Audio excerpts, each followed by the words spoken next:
여름의 끝자락, 서울의 하늘은 거대한 숫덩이처럼 무겁게 내려앉아 있었다. 강변을 따라 허름한 집들이 개미집처럼 다닥다닥 붙어있는 낙후된 동네. 희망마을이라는 이름이 무색한 곳이었다. 김혜우는 그곳에서 10년 넘게 살았다. 그녀의 하루는 강에서 직접 잡은 우렁이를 손수레에 싣고 나가 파는 것으로 시작하고 끝났다. 그녀의 작은 손수레와 싱싱한 우렁이 팝니다 라고 외치는 맑은 목소리는 동네의 익숙한 풍경 중 하나였다. 그날도 혜우는 마지막 남은 우렁이를 팔고 집으로 돌아가는 길이었다. 공기는 축축하고 무거웠으며 비릿한 강물 냄새와 흙 냄새가 뒤섞여 코를 찔렀다. 라디오에서는 아나운서의 다급한 목소리가 흘러나왔다. 초강력 태풍 나비가 예상보다 빠른 속도로 북상하고 있습니다. 특히 저지대 주민 여러분께서는 각별한 주의가 필요하며 동네 사람들은 이골이 난 사람들처럼 익숙하게 창문에 판자를 덧대고 집 앞에 모래주머니를 쌓았다. 하지만 이번 태풍은 뭔가 달랐다. 하늘의 색, 바람의 소리, 공기의 무게까지 모든 것이 거대한 재앙을 예고하는 듯했다. 혜우는 낡고 비좁은 집으로 돌아와 늙은 할머니가 남겨주신 유일한 유품인 작은 자개장을 높은 곳으로 옮겼다. 그녀의 유일한 가족이었던 할머니는 2년 전 지병으로 세상을 떠났고 그 후로 혜우는 이 차가운 세상에 홀로 남겨졌다.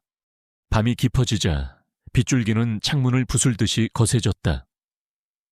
바람은 늑대처럼 울부짖으며 낡은 지붕을 들썩이게 했다. 혜우는 얇은 이불을 뒤집어 쓴 채 공포에 떨며 뜬 눈으로 밤을 새웠다. 새벽녘 동네를 지키던 낡은 제방이 무너지는 굉음과 함께 모든 것이 끝났다. 집문이 통째로 뜯겨져 나가며 흙탕물이 거대한 아가리처럼 그녀를 덮쳤다. 차가운 물이 순식간에 목까지 차올랐다. 혜우는 본능적으로 숨을 참고 주변을 더듬었다.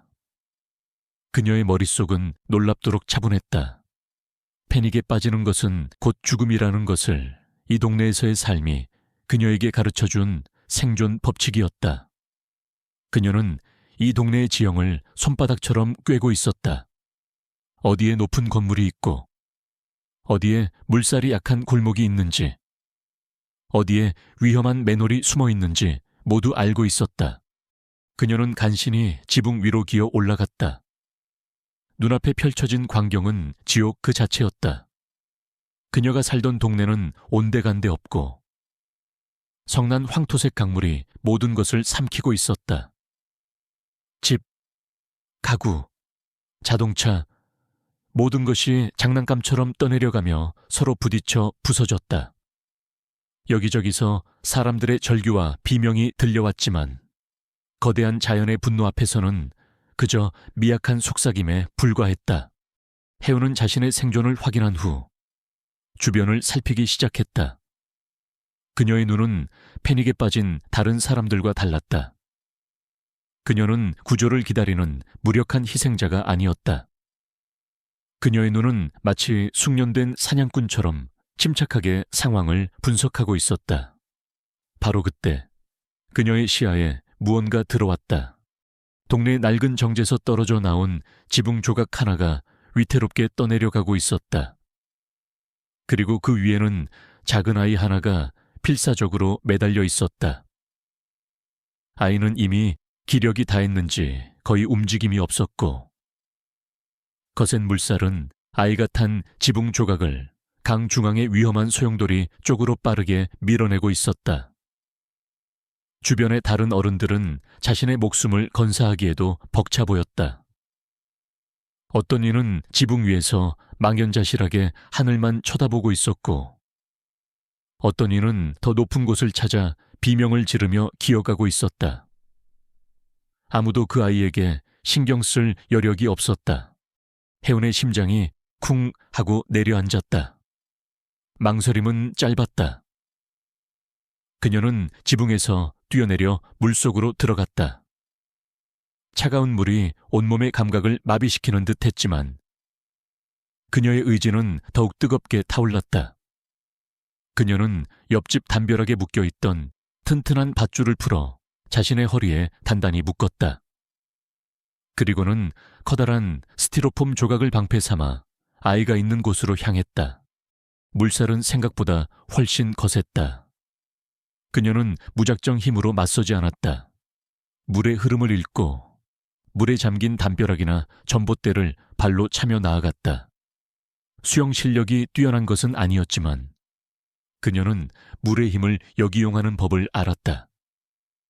그것은 어릴 적부터 강가에서 살며 터득한 생존의 지혜였다. 꼬마야, 정신 차려. 혜운이 소리쳤지만 아이는 미동도 없었다. 거리가 가까워질수록 상황은 더 위험해 보였다. 아이는 금방이라도 손을 놓칠 것처럼 위태롭게 매달려 있었다.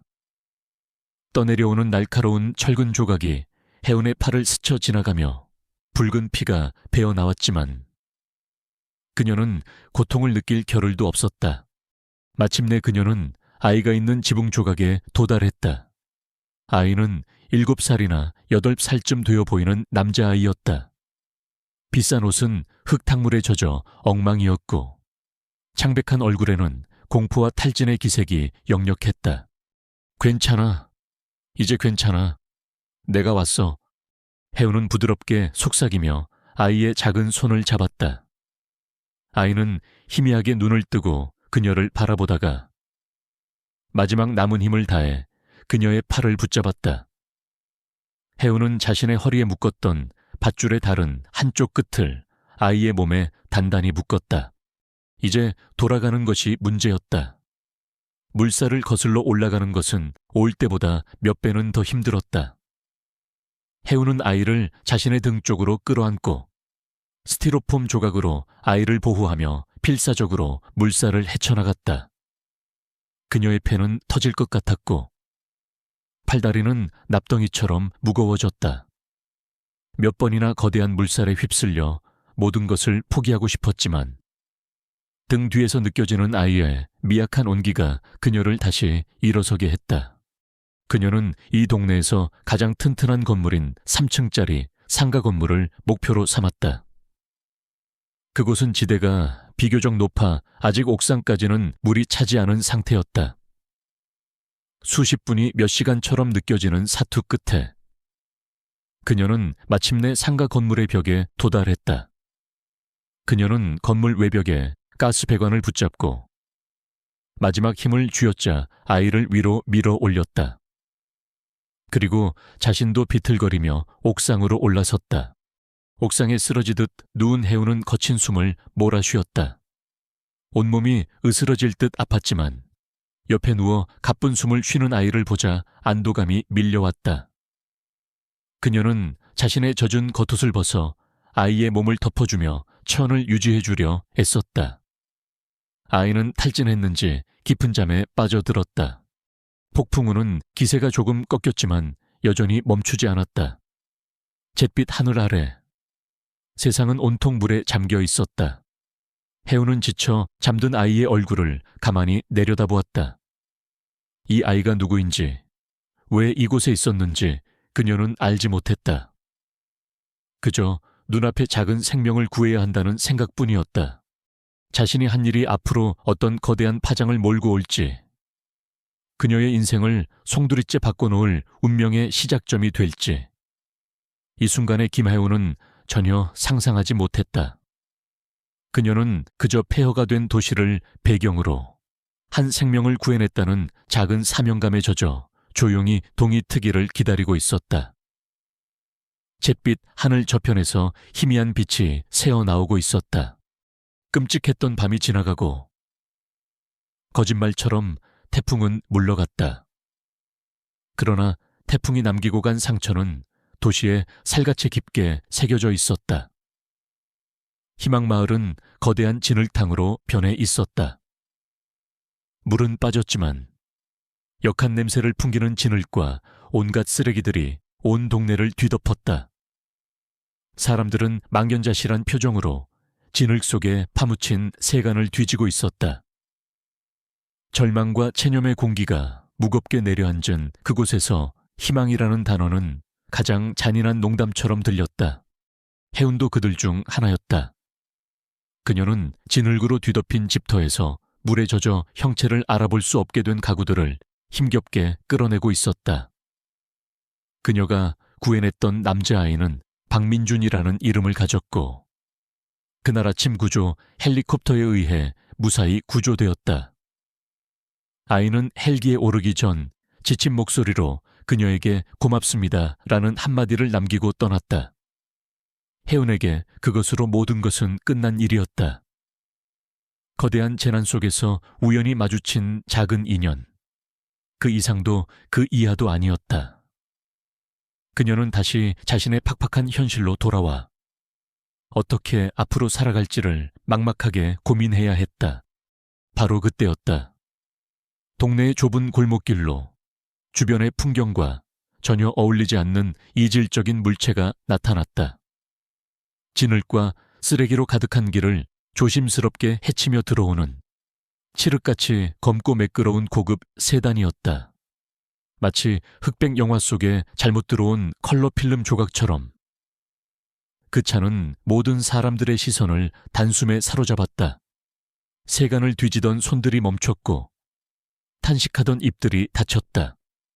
사람들의 얼굴에는 경계심과 호기심, 그리고 막연한 위압감이 뒤섞여 있었다. 차는 정확히 혜운의 집터 앞에 멈춰 섰다. 운전석에서 내린 말끔한 차림의 기사가 뒷좌석 문을 열자 잘 다려진 최고급 양복을 입은 중년의 남자가 모습을 드러냈다. 그의 구두는 진흙탕에 더럽혀지는 것을 아랑곳하지 않는다는 듯 단호하게 땅을 짚었다. 그의 얼굴에는 깊은 시름과 피로가 어려 있었지만 두 눈은 범접할 수 없는 권위와 힘으로 빛나고 있었다. 그는 대한민국 경제를 움직이는 거대 건설사 JY그룹의 총수 박태준 회장이었다. 그의 뒤를 이어 비서처럼 보이는 몇몇 사람들이 차에서 내렸다.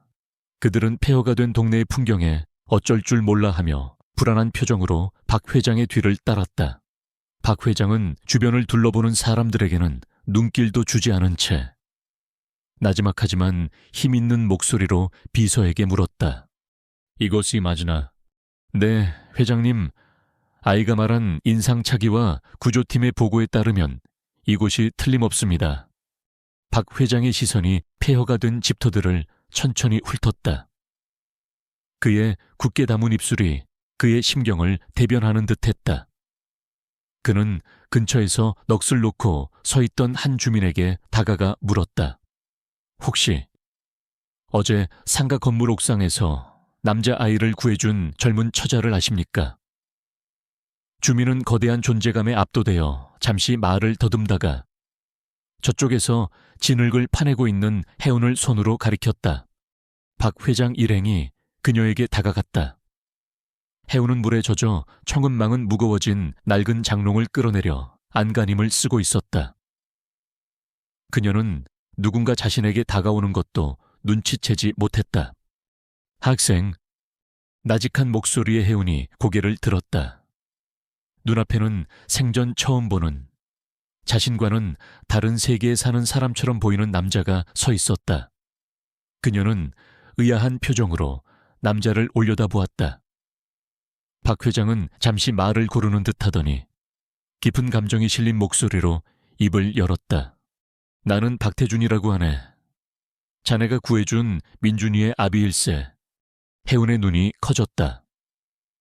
그녀는 그제야 눈앞의 남자가 왜 이곳까지 왔는지를 깨달았다. 그녀는 자신도 모르게 손에 묻은 진흙을 옷에 닦으며 허리를 숙였다. 아닙니다. 제가 한 일은 그냥 당연히 해야 할 일이었습니다. 아이는 괜찮은가요? 그녀의 목소리는 조금도 공을 내세우는 기색 없이 담담했다. 오히려 아이의 안부를 먼저 묻는 그 순수함에 박태준 회장의 마음속에서 무언가 뜨거운 것이 울컥 치밀어 올랐다. 그는 자신의 하나뿐인 아들을 구해준 생명의 은인이 이런 참혹한 환경에서 살고 있다는 사실과 그럼에도 불구하고 한치의 대가도 바라지 않는 그녀의 태도에 깊은 감명을 받았다. 이것은 단순한 감사를 표하는 것으로 끝낼 일이 아니었다. 박 회장은 결심한 듯 몸을 돌려 어느새 주변으로 빼곡히 모여든 주민들을 향해 섰다. 그의 시선은 한 명 한 명의 절망적인 얼굴을 담았다. 그리고 그의 입에서 나온 말은 그 자리에 있던 모든 사람들의 운명을 뒤흔드는 것이었다. 여러분, 저는 JY그룹의 회장 박태준입니다. 그의 자기소개에 여기저기서 낮은 탄성이 터져나왔다. 대한민국에서 JY그룹을 모르는 사람은 없었다. 어제 이 지옥 같은 곳에서 제 하나뿐인 아들이 목숨을 잃을 뻔했습니다. 하지만 저기 있는 용감한 젊은 여성 김하은 양 덕분에 제 아들은 살아남았습니다. 저는 이 은혜를 어떻게 갚아야 할지 밤새 고민했습니다. 그는 잠시 말을 멈추고 해운을 바라보았다. 그리고 다시 주민들을 향해 이전보다 훨씬 더 힘있고 단호한 목소리로 선언했다. 하여 저는 제 아들의 목숨을 구해준 이 동네의 정신에 빚을 갚기로 결정했습니다. 우리 JY그룹이 이곳 희망마을의 재건을 처음부터 끝까지 책임지겠습니다. 더 튼튼하고 더 안전하고 더 살기 좋은 마을로 완전히 새롭게 만들어 드리겠습니다. 순간 정적이 흘렀다. 사람들은 자신의 귀를 의심했다. 이어서 믿을 수 없다는 표정들이 점차 희망의 빛으로 물들기 시작했다. 마침내 누군가 와 하고 함성을 터뜨리자 그것을 신호로 사방에서 환호와 박수갈채가 폭발했다. 모든 것을 잃었던 사람들의 얼굴에 눈물이 흘러내렸다. 그것은 절망의 눈물이 아닌 기적과도 같은 희망의 눈물이었다. 회장님, 감사합니다. 정말입니까? 하는 외침이 동네를 가득 메웠다. 그때 환호하는 군중을 헤치고 한 남자가 앞으로 나섰다. 그는 기름진 미소를 얼굴에 가득 담은 채 박 회장에게 다가가 악수를 청했다. 아이고, 박 회장님 정말 대단한 결정을 하셨습니다. 저는 이 지역의 구의원 강형민입니다. 우리 주민들을 위해 이렇게 큰 결단을 내려주시니 몸둘 바를 모르겠습니다. 앞으로 재건 사업에 필요한 모든 행정적 지원을 제가 책임지고 돕겠습니다. 강형민 의원은 과장된 몸짓으로 충성을 맹세했지만 그의 눈은 희망이 아닌 다른 것으로 번뜩이고 있었다. 그것은 거대한 이권 사업을 눈앞에 둔 포식자의 탐욕스러운 빛이었다. 그는 눈앞의 재건 프로젝트를 주민들을 위한 기회가 아닌 자신의 배를 불릴 절호의 황금거위로 보고 있었다. 박 회장은 강 의원의 악수를 받으며 의례적인 미소를 지었지만 그의 시선은 다시 해운에게로 향했다. 그는 자신의 명함 지갑에서 두껍고 빳빳한 명함 한 장을 꺼내 해운의 손에 쥐어주었다. 무슨 일이든 아주 사소한 것이라도 필요하면 이리로 연락하게. 반드시 내가 직접 받겠네. 차가 떠나고 난 뒤에도 희망마을은 한동안 축제 같은 분위기에 휩싸여 있었다. 사람들은 서로를 부둥켜 안고 새로운 미래에 대한 기대로 들떠 있었다. 오직 해운만이 그 소란의 중심에서 조용히 서 있었다. 그녀의 진을 묻은 손에는 이 세상의 것이 아닌 것처럼 깨끗한 박태준 회장의 명함이 들려 있었다. 그녀는 환호하는 사람들, 그리고 그들 사이를 오가며 무언가 열심히 설명하고 있는 강형민 의원의 번들거리는 눈빛을 번갈아 보았다. 그 순간 해운의 마음속에 이유를 알 수 없는 미세한 불안감이 싹 텄다. 그녀는 직감적으로 깨달았다. 이것은 끝이 아니었다. 오히려 훨씬 더 거대하고 복잡한 또 다른 폭풍의 시작일지도 모른다는 것을. 박태준 회장의 약속은 단순한 말이 아니었다. 며칠 지나지 않아 JY그룹의 깃발을 단 굴착기와 트럭들이 희망마을로 밀려 들어왔다. 절망의 상징이었던 폐허와 진흙은 빠르게 걷어내졌고 그 자리에는 새로운 시작을 알리는 측량 말뚝들이 박혔다. JY그룹은 주민들을 위해 인근에 깨끗하고 안락한 임시 거주시설을 마련해 주었다. 모든 것을 잃었던 주민들의 얼굴에는 몇 주 만에 처음으로 진정한 웃음꽃이 피었다. 프로젝트의 이름은 새벽 프로젝트로 명명되었다. 희망마을의 새로운 새벽을 열어준다는 의미였다. 그리고 그 프로젝트의 가장 눈에 띄는 인물은 단연 강형민 구의원이었다. 그는 매일같이 공사 현장에 나타나 인부들을 격려하고 주민들의 손을 잡으며 그들의 민원을 듣는 척했다. 지역 방송사와의 인터뷰에서는 자신이 박태준 회장과 직접 소통하며 프로젝트를 성공적으로 이끌고 있는 것처럼 자신을 포장했다. 그는 희망마을의 자비로운 대부 행세를 하며 자신의 정치적 입지를 단단히 굳혀가고 있었다.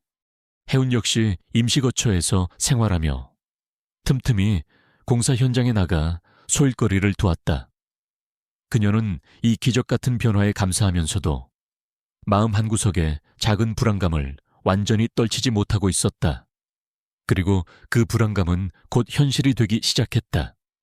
변화는 아주 사소한 곳에서부터 감지되었다. 어느 날 오후, 해운은 공사 현장에 도착한 철근들을 보고 고개를 갸웃했다. JY그룹의 프로젝트라면 응당 최고급 자재를 쓸 터였다. 공개된 설계대도 국내 최고 강철 회사의 제품을 사용한다고 명시되어 있었다. 하지만 그녀의 눈에 비친 철근들은 어딘가 모르게 가늘고 표면의 마감도 거칠었다. 어릴 적부터 건설 현장에서 자벽부로 일하던 아버지를 어깨너머로 봐왔던 그녀는 자재의 좋고 나쁨을 어렴풋이 구별할 수 있었다. 그녀의 의심은 곧 다른 곳에서 확신으로 바뀌었다. 할머니의 오랜 친구였던 최 씨 할아버지가 그녀를 찾아와 하소연을 늘어놓았다. 해운아, 아무래도 이상하구나. 정부에서 나온 보상금이 약속했던 것보다 한참 모자라게 들어왔어. 구청에 찾아가니 서류가 복잡하다며 나중으로 미루기만 하고 강 의원님 사무실에 찾아갔더니 비서가 문전박대를 하더구나. 최 씨 할아버지뿐만이 아니었다. 비슷한 불만을 토로하는 주민들이 하나둘씩 늘어갔다. 보상금 문제, 임시거처의 배정 문제 등 주민들의 정당한 요구는 절차가 복잡하다는 말 한마디로 묵살되거나 강형민 의원이 고용한 민원 해결사라는 덩치 큰 사내들에 의해 은근한 협박 속에서 묻혀버렸다. 그날 밤 해운은 잠을 이룰 수 없었다. 박태준 회장의 진심 어린 얼굴이 떠올랐다. 그가 이런 사실을 알 리 없었다. 그렇다면 이 모든 일의 배후에는 누가 있는 것일까? 답은 명확했다. 언제나 주민들 앞에서 인자한 미소를 짓고 있는 강형민 의원의 얼굴이 어둠 속에서 어른거렸다. 한편 서울의 한 고급 룸살롱에서는 희망마을 주민들의 절망을 안주 삼은 술판이 벌어지고 있었다. 방 안에는 강형민 의원과 이번 새벽 프로젝트의 현장 소장으로 파견된 JY그룹의 최판석 상무, 그리고 지역의 골칫덩어리인 폭력 조직의 두목이 마주 앉아 있었다. 하하하 초에, 상무, 이번 건은 정말 예술이야. 예술 자재를 살짝 바꾸고 장부만 좀 손봤을 뿐인데 이렇게 짭짤할 줄이야. 강형민이 기름진 얼굴로 웃으며 술잔을 채웠다. 최판석 상무는 코웃음을 치며 잔을 받았다. 의원님, 뭘 이 정도 가지고 그러십니까? 서울의 박 회장님께서는 우리가 보내드리는 보고서만 보십니다. 그분은 자신이 성자라도 된 것처럼 자선 사업을 하고 있다고 생각하시겠지만 그 떡고물이라도 챙기는 건 우리 현장 사람들의 당연한 권리 아니겠습니까? 당연하고 말고 그나저나 시끄럽게 구는 늙은이들은 잘 처리되고 있나? 걱정 마십시오. 우리 애들이 대화를 몇 번 나누고 나니 다들 조용해졌습니다. 역시 약자들에게는 약이 최고입니다. 폭력 조직 두목이 비열하게 웃으며 대답했다. 그들은 가난하고 힘없는 사람들의 희망을 담보로 자신들의 배를 불리는 계획에 대해 떠들며 밤늦도록 술을 마셨다. 박태준 회장의 선의는 이 탐욕스러운 하이에나들에게는 그저 손쉬운 먹잇감에 불과했다. 해운의 의심은 날이 갈수록 깊어졌다. 그녀는 더 이상 공사 현장을 무심히 지나치지 않았다. 그녀는 이제 관찰자였다. 그녀는 인부들이 나누는 대화를 귀담아 들었고 버려진 시멘트 포대 상표가 설계도와 다른 것을 몰래 사진으로 찍어두었다. 그녀는 주민들의 불만사항을 하나하나 날짜와 함께 수첩에 기록하기 시작했다. 한때 우렁이를 팔던 그녀의 작은 손수레는 이제 그녀의 비밀 정보 수집 기지가 되었다. 그러던 어느 날 해운은 양심적인 젊은 현장 기사가 최판석 상무에게 대드는 장면을 목격했다. 상무님, 이건 정말 아닙니다. 이 철근으로는 규정된 강도를 맞출 수 없습니다. 이러다 큰일 납니다. 이봐, 김대리. 자네가 뭘 안다고 나서나 위에서 시키는 대로만 하면 되는 거야. 괜히 똑똑한 척하다가 밥줄 끊기기 싫으면 조용히 해. 최 상무의 협박에 김대리는 분한 표정으로 입을 다물었다. 그날 저녁 해운은 일부러 김대리에게 접근했다. 처음에는 경계하던 김대리도 해운의 진심 어린 눈빛과 그녀가 모아온 정황 증거들을 보고는 마음을 열었다. 아가씨, 조심해요. 생각보다 훨씬 더 위험한 일이에요. 이건 단순히 자재 몇 개 빼돌리는 수준이 아니에요. 강 의원이랑 초의 상무, 그리고 더러운 놈들이 아주 거대한 판을 짜고 있어요. 나 같은 말단 직원이 어떻게 할 수 있는 게 아니라고요. 그는 절망적인 목소리로 말하며 해운에게서 멀어졌다. 그의 경고는 해운을 두렵게 만들었지만 동시에 그녀의 결심을 더욱 굳게 만들었다. 그날 밤 해운은 자신의 임시 거처에서 자신이 모은 자료들을 펼쳐놓았다. 조잡한 철근 사진, 다른 상표의 시멘트 포대, 피해 주민들의 증언이 적힌 수첩. 이것들은 아직 법적인 증거가 되기에는 턱없이 부족했다. 하지만 이 조각들은 하나의 거대한 진실을 가리키고 있었다. 새벽 프로젝트는 썩어가고 있었다. 해운은 창밖으로 보이는 공사 현장을 바라보았다.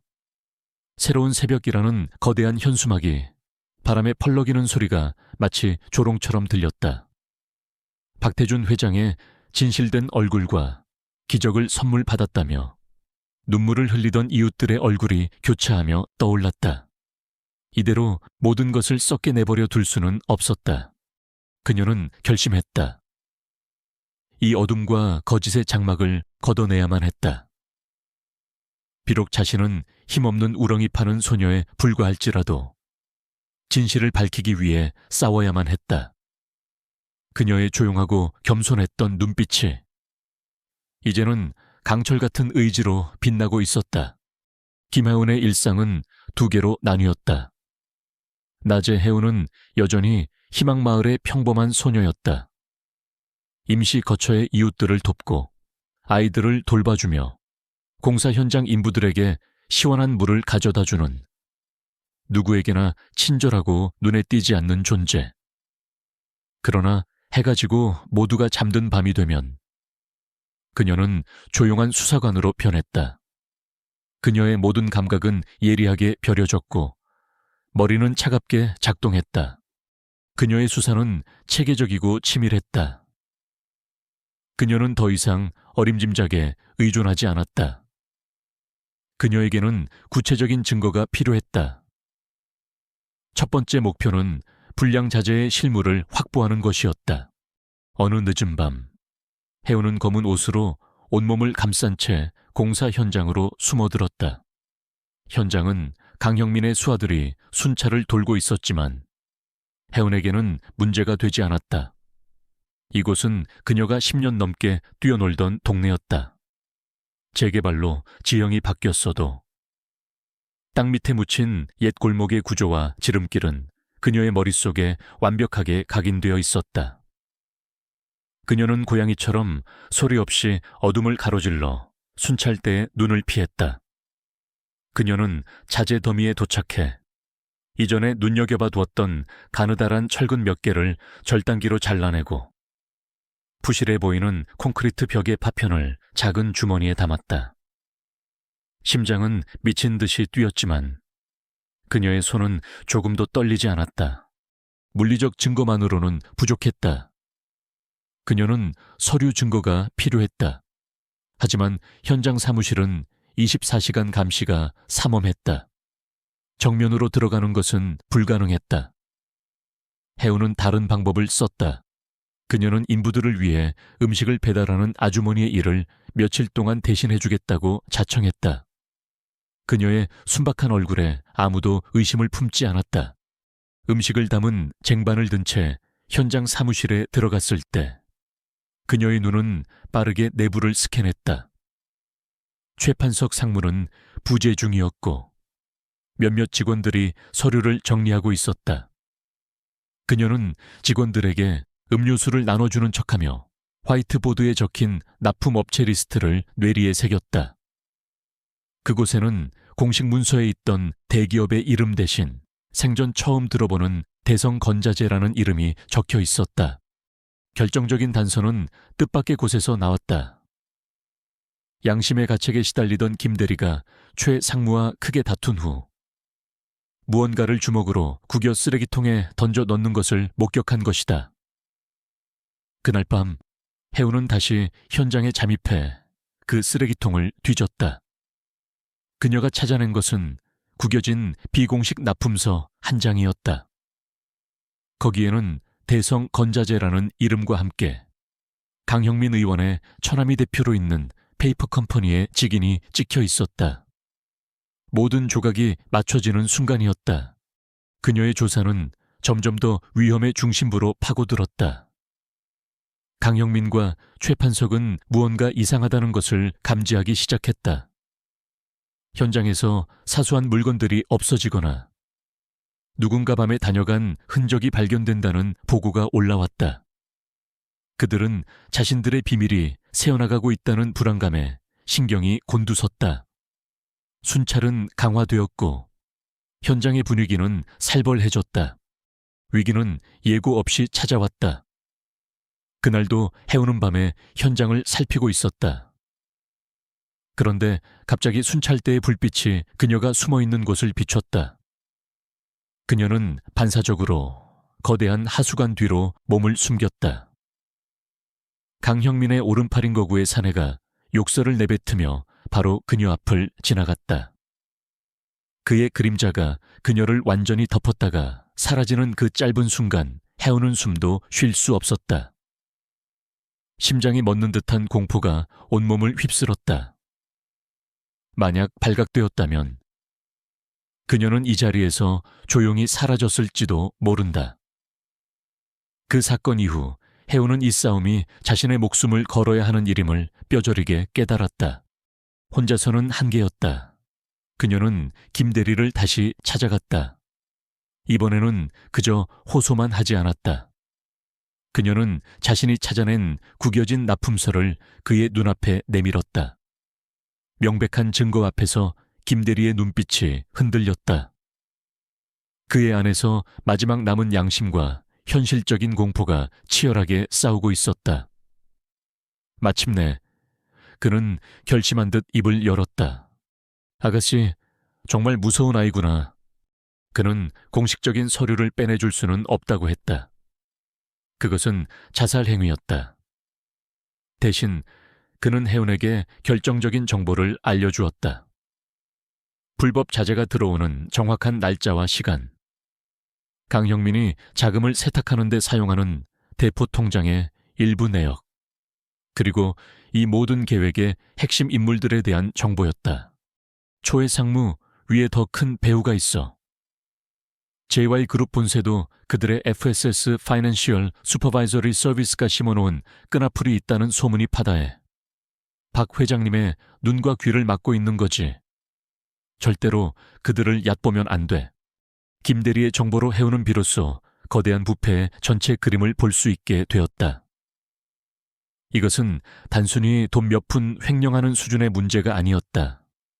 희망마을 주민들의 새로운 보금자리는, 그들의 희망의 상징은 처음부터 사람을 죽일 수 있는 거대한 덫으로 지어지고 있었다. 그 악랄함의 규모의 해운은 온몸에 소름이 돋았다. 분노가 머리끝까지 치밀어 올랐다. 그날 밤 해운은 자신의 방에서 달빛 아래 서서히 뼈대를 드러내는 건물들을 바라보았다. 다른 모든 이들에게는 희망으로 보이는 저 건물들이 그녀의 눈에는 시한폭탄처럼 보였다. 그녀의 손에는 김대리가 알려준 정보가 적힌 수첩이 들려 있었다. 이것은 이제 그녀 혼자서 감당할 수 있는 싸움이 아니었다. 해운은 서랍 깊숙한 곳에 소중히 보관해 두었던 물건을 꺼냈다. 진흙 속에서도 오염되지 않았던 박태준 회장의 빳빳한 명함이었다. 그녀는 명함에 적힌 번호를 한참 동안 바라보았다. 망설임이 없었던 것은 아니다. 이 전화를 거는 순간 그녀는 평범한 소녀의 삶으로는 다시 돌아올 수 없을 터였다.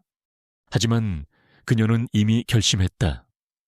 그녀는 휴대폰을 들어 떨리는 손으로 번호를 눌렀다. 이제 이 거대한 폭풍의 심장부로 직접 걸어 들어갈 시간이었다. 해운이 누른 번호 너머로 기계처럼 절제된 여성의 목소리가 흘러나왔다. 회장 비서실입니다. 그 목소리가 가진 무게감에 해우는 순간 숨을 멈췄다. 자신과 너무나도 다른 세상의 언어였다. 전화를 끊어버리고 싶은 충동을 억누른 그녀는 간신히 목소리를 쥐어짰다. 저 김해운이라고 합니다. 박태준 회장님께서 제게 직접 전화하라고 하셨습니다. 김해운이라는 이름에 비서의 목소리가 미세하게 바뀌었다. 박태준 회장은 그녀의 이름을 최우선 연결 대상으로 지정해 두었던 것이다. 하지만 전화는 회장에게 바로 연결되지 않았다. 잠시 후 훨씬 더 노련하고 정중하지만 어딘가 모르게 상대를 아래로 보는 듯한 남자의 목소리가 들려왔다. 김해운 양, 안녕하십니까? 회장님을 보좌하는 박 실장입니다. 말씀은 전해 들었습니다. 혹시 불편한 점이라도 있으십니까? 현장 소장에게 전달하여 즉시 처리하도록 하겠습니다. 해우는 심장이 철렁 내려앉는 것을 느꼈다. 김대리가 말했던 방화벽이 바로 이것이었다. 최판석 소장에게 전달하겠다니. 그것은 고양이에게 생선을 맡기는 격이었다. 전화로 증거를 이야기하는 것은 불가능했다. 아닙니다. 회장님께 직접 드려야 할 말씀이 있습니다. 아주 중요하고 어쩌면 제 목수티 걸린 일일지도 모릅니다. 그녀의 절박한 목소리에 박 실장은 잠시 침묵했지만 이내 사무적인 어조로 대답했다.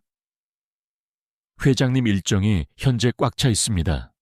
내용을 정리해서 보내주시면 제가 책임지고 보고 드리겠습니다. 전화는 그렇게 끊겼다. 거대한 벽에 부딪힌 듯한 무력감이 그녀를 덮쳤다. 공식적인 방법으로는 불가능했다. 해우는 다른 길을 찾아야만 했다. 그녀의 뇌리가 빠르게 회전했다. 그때 한 가지 방법이 떠올랐다.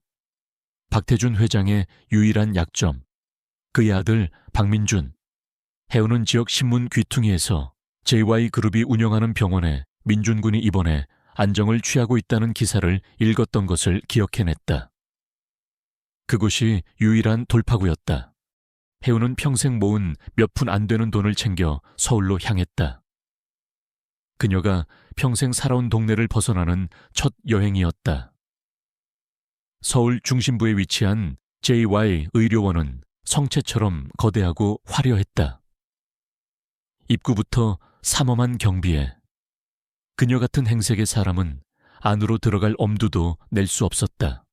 하지만 해운에게는 남들이 갖지 못한 무기가 있었다. 바로 누구도 경계하지 않는 평범함이었다. 그녀는 병원 근처의 작은 꽃집에서 소박한 꽃다발 하나를 샀다. 그리고는 배달 온 소녀인 척 자연스럽게 병원 로비로 들어섰다. VIP 병동의 입구에서 그녀는 간호사에게 말했다. 희망마을에서 왔어요. 박민준 군에게 전해주고 싶은데 그 애를 구해준 언니가 보내는 거라고 전해주세요. 희망마을과 그 애를 구해준 언니라는 말은 마법의 열쇠처럼 작용했다. 감동적인 미담의 주인공이 보낸 선물이라고 생각한 간호사들은 아무 의심 없이 그녀를 VIP 병동으로 안내했다. 물론 병실 안으로 들어갈 수는 없었지만 그것만으로도 충분했다. 혜우는 VIP 병동 복도 구석에서 조용히 기다렸다. 1시간, 2시간. 시간이 흐르고 마침내 복도 저편에서 박태준 회장이 비서 몇 명을 거느리고 나타났다. 그는 아들을 보러 온 길이었다. 그는 복도에 웅크리고 있는 혜운을 보고는 깜짝 놀라 걸음을 멈췄다. 혜운 양 자네가 어쩐 일인가. 바로 이 순간이었다. 혜운은 재빨리 그에게 다가가 주변을 의식하며 작은 목소리로 속삭였다. 회장님, 드릴 말씀이 있습니다. 전화로는 도저히 할 수 없는 아주 위급하고 위험한 이야기입니다. 그녀의 눈빛에 서린 절박함과 진실함을 본 박 회장은 무언가 심상치 않은 일이 벌어졌음을 직감했다. 그는 비서와 경호원들을 물리고 그녀를 근처의 조용한 비공개 라운지로 이끌었다. 아무도 없는 차갑고 고급스러운 라운지 안. 혜우는 숨을 고르고 자신이 가져온 모든 것을 테이블 위에 올려놓았다. 그녀의 낡은 가방에서 나온 것은 조잡한 철근 조각과 콘크리트 파편, 그녀의 값싼 휴대폰, 구겨진 납품서, 그리고 빼곡하게 무언가 적힌 낡은 수첩이었다. 그녀는 떨렸지만 막힘없이 차분하고 논리적으로 설명하기 시작했다.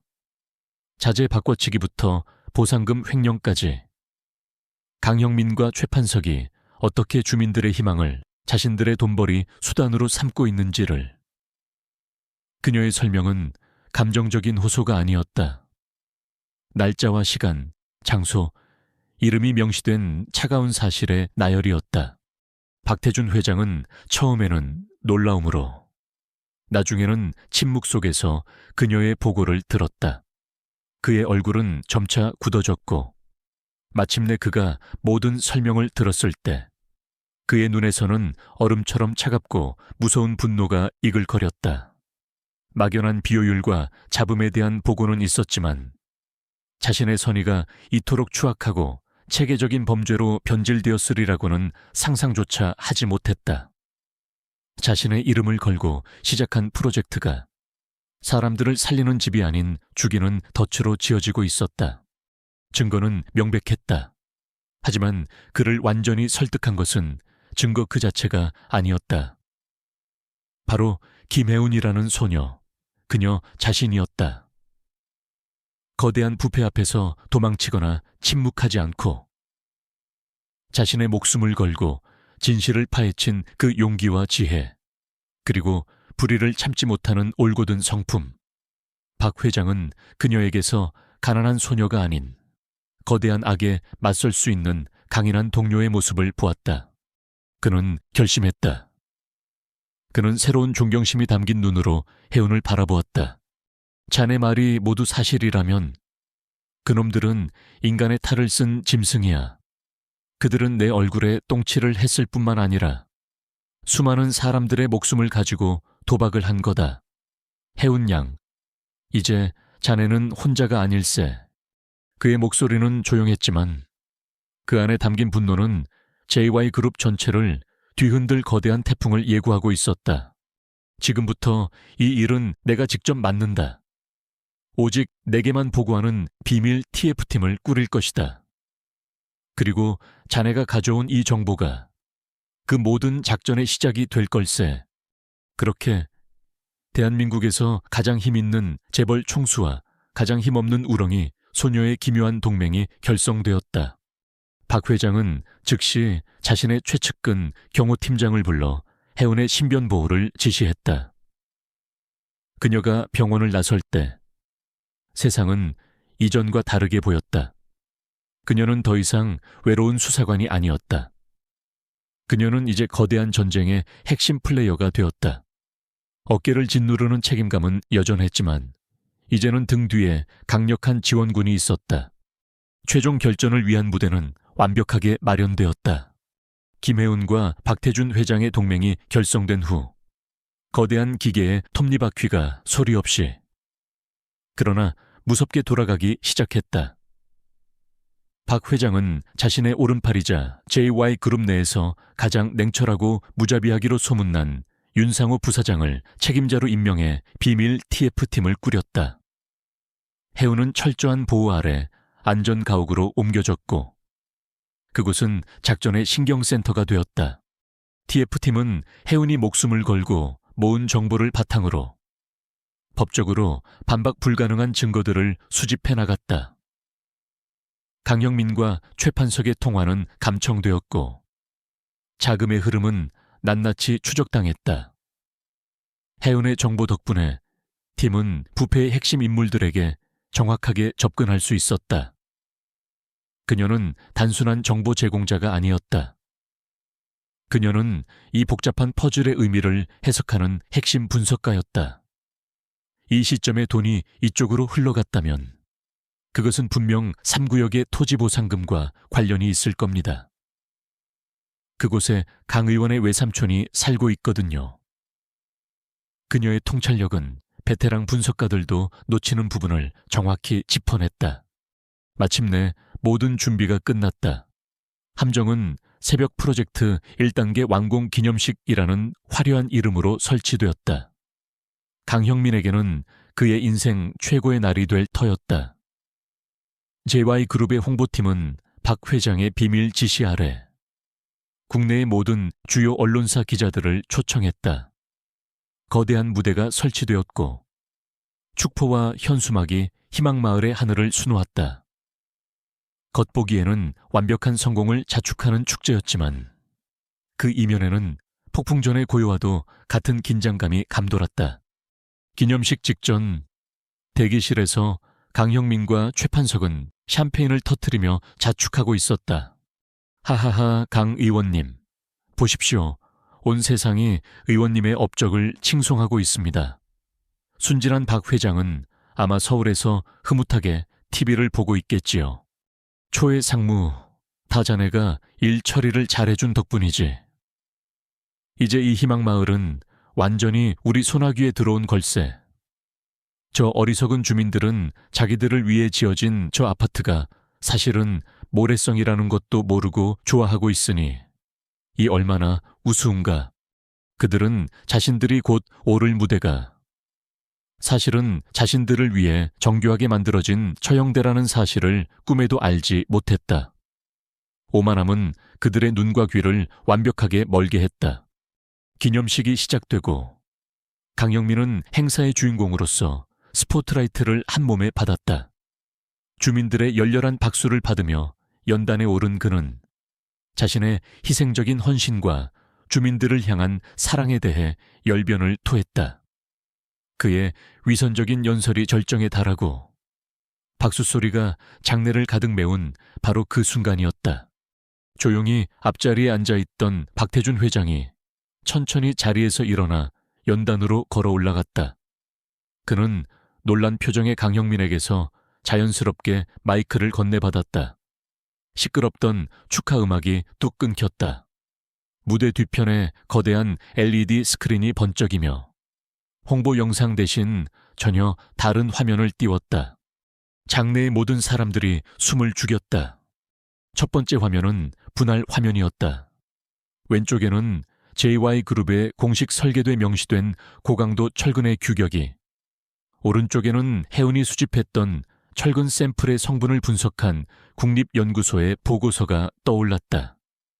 기준치에 한참 미달하는 위험천만한 수치. 콘크리트의 강도 분석 결과도 마찬가지였다. 군중 속에서 경악의 탄성이 터져 나왔다. 화면이 바뀌었다. JY그룹에서 빠져나간 자금이 어떻게 강형민 처남의 유령 회사를 거쳐 해외의 비밀 계좌로 흘러 들어가는지를 보여주는 복잡한 도표가 나타났다.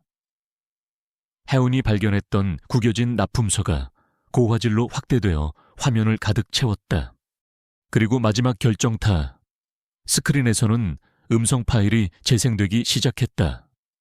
고급 룸살롱에서 강형민과 최판석이 나누었던 바로 그 대화였다.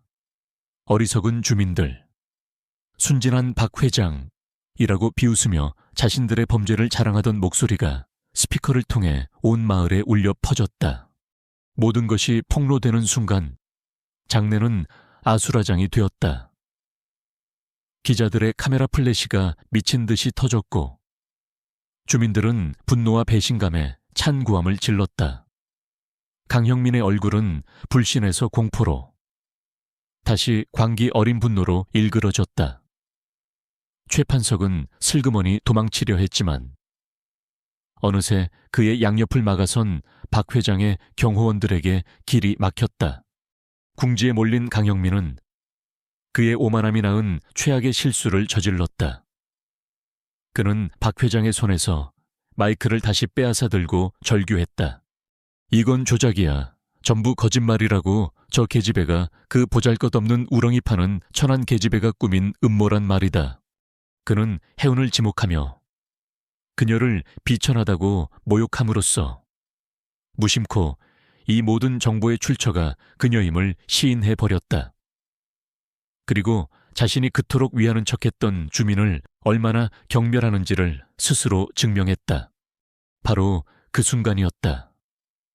박 회장이 오전에 제출한 공식 고발장을 근거로 대기하고 있던 검찰 수사팀이 썰물처럼 무대 위로 들이닥쳤다.